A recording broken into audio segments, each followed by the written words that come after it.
power of social messaging apps. Perhaps the question should not be why use social messaging apps, but rather why isn't everyone already doing it? What is it about this form of marketing that has made it such a little-known secret among top marketers? Perhaps it's because, as with so many things, creators are too determined to focus on quantity over quality. What does that mean? Essentially, many creators will consider a marketing strategy only if they think it can make a huge impact on their numbers. They want ROI. They want their hard work to pay off. And so, focus on the kind of work that is easily quantifiable. Here, social messaging falls down a little. After all, you will typically only send a WhatsApp to one person at a time. And that person is an already established lead.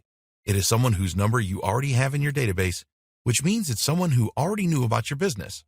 Therefore, WhatsApp involves engaging in a lot of effort in order to send a message to just one person who was already on your list.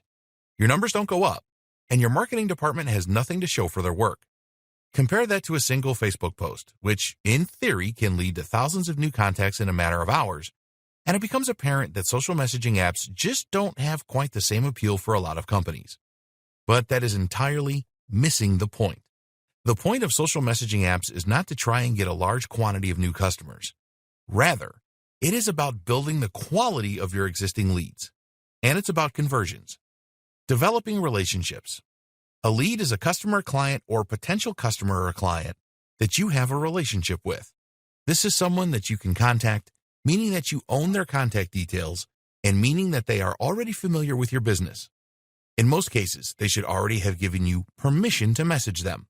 When we buy from a company, we will typically go through 4 stages, which are commonly referred to by marketers as AIDA.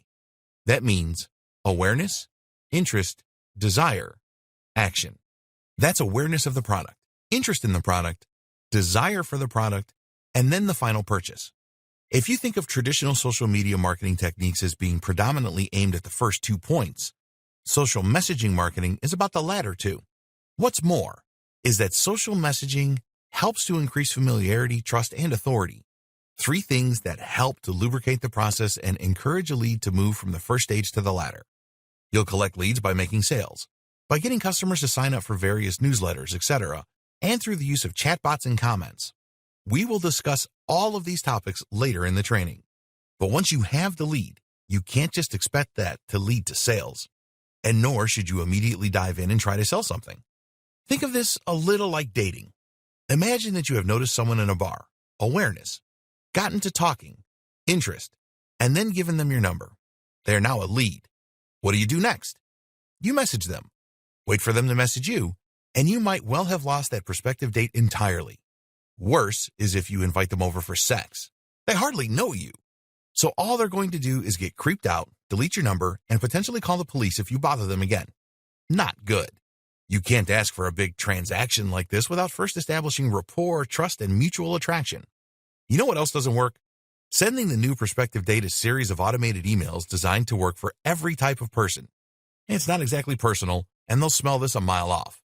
They're not getting to know you any better. Sales is the same. If you wait for a sale to just happen once you have your lead, then you will likely lose that person. Likewise, you can't expect someone simply knowing about your business to be enough to then try to sell to them. Even showing moderate interest is not enough. They have to not only desire the product or service, but also feel safe in the knowledge that if they pay you, you will deliver. They need to believe that the product or service will be just as you describe it. And they need to know you're not going to then sell your contact details. How do you get someone to know you in both scenarios? You message them, and you have an actual conversation. This is huge. There are other reasons that you might be worried about using Messenger or WhatsApp in business. Perhaps you're concerned about privacy, or perhaps you don't know how to go about it. Well, don't worry. All of that is going to be explained and fixed over the coming videos.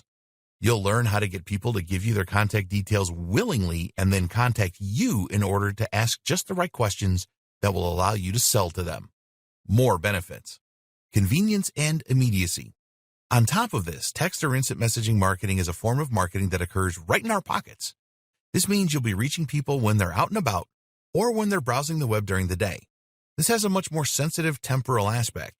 And that means that if you message people during Saturday afternoon, there's a chance that they'll look at it while they're out shopping, which isn't generally the case even with email, which we normally assume can wait. That means you may even influence their buying behavior there and then. No need for them to remember anything in the first place. Marketing to short people. These days, nearly everyone is texting, from nippers to seniors, which makes text marketing a viable option no matter what your business is. However, it's also worth noting that some demographics use mobile phones even more than others, and generally these are quite desirable demographics, specifically teenagers with a healthy disposable income. This means that you're reaching out to an audience that have few financial commitments, but are starting to get money in their wallets.